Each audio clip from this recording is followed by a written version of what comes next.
12,000 ang babayaran mo sa LTO at hindi yung makukuha yung license mo at yung motor mo.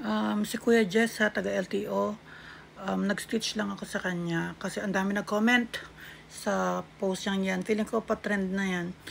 Ang question sa kanya is pag unregistered daw or hindi nakarehistro, magkano daw babayaran. So, kunyari, kailangan pa niya parehistro. Ang total na lumalabas 12,000. Masyadong marami nag-react ng mga Pilipino na bakit ganun kamahal, saan daw napupunta, may mga dumipensa, pero mas maraming complainant. Okay? LTO, no? Napansin ko lang, sa mga politiko, bakit walang nagtatanong na bakit nga ganyang kataas na ang punishment, ang bayad kapag merong atraso sa inyong ibang tao, kapag merong nagagawang violation, hindi pumapasok yung saltang mag-ingat ka na lang, alam mo na palang bawal. May mga aksidenteng nakakagawa rin talaga ng mga ganyan. Katulad sa kapatid ko na nakaraan, never ko lang siya kinontent kasi hindi ko nakita to, tsaka para wag na, no? So yun sa kapatid ko is napaswerve siya kasi merong ginagawang sasakyan, no?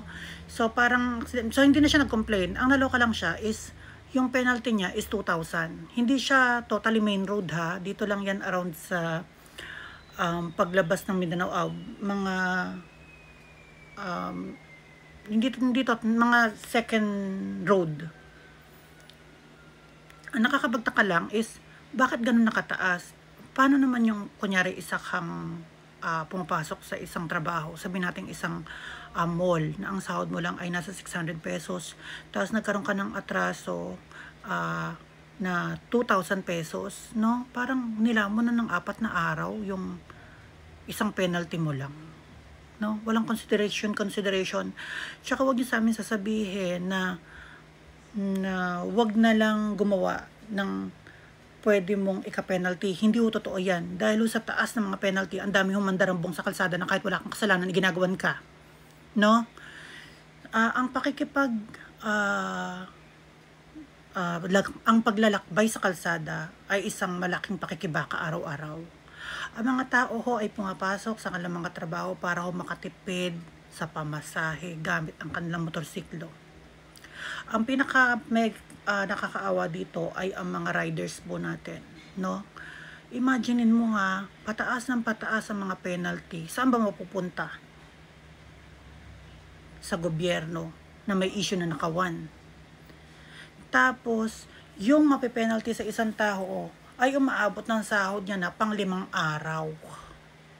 Hindi ba magkakapobya yung tao niya para bumiyahe? 'Di ba? Wala man lang first offense na pagsasabihan ka na sa susunod ay magkakaroon ka na ng malaking penalty na sigurado pilay ka. Lahat na nagkaka-penalty, pinakamababa na ata dyan is 1.5 eh. Lahat nagkaka-penalty, lalo na yung mga mahihirap, inuutang na lang nila yan. Nagkakautang pa sila dahil sa penalty yan. Kulang rin naman kayo sa pag-advise na kung anong tamang gawin. 'Di ba? Kasi gustong-gusto nyo nagkakamali yung mga tao para nakakolekta ang gobyerno. Tapos yung mga tao, no, sinasabi na mapupunta daw yan sa mga kalsada, mapupunta daw yan sa mga uniform daw ng mga LTO personnel, yung mga makukolektang penalties sa mga tao. Kinukuha yan ng gobyerno. Gobyerno at ang LTO ang may pakana kung bakit patuloy ang pagtaas at walang hustisyang pagtaas ng mga penalty sa mga violations. Alam natin sa sarili natin na minsan nagkakamali rin tayo. At sana naman yung minsan na pagkakamali na yun ay hindi po maging phobia sa atin, no? Sana yung minsan pagkakamali yun ay matuto lang tayo. At hindi tayo magkautang sa ibang tao, pansagip, diyan sa mga lisensya natin dahil sa napakataas na penalty. At LTO, gobyerno, bago nyo sana taasan ng paulit-ulit, para kayong tax ha, kayong papigil sa pagharurot ha. Sana bago nyo taasan yung mga penalty na yan, ayusin nyo naman sana yung mga IDs nyo. Pa-blurred no? 2027 pa expiration ito. Ito namang isa, super black. My God, bakit ganyan? No? At panawagan lang po, dagdag ko lang ho, nananawagan ako kay Kong Herrera. Alam ko kasi narinig ko na sa kanya ito dati, hindi lang ho nagpatuloy yung pagtanggal na sa ANA doon sa mga insurance taon-taon na binabayaran ng mga tao, lalo-lalo ng mga motorsiklo, kasabay ng pagrehistro. Yung insurance na hindi naman hon apapakinabangan.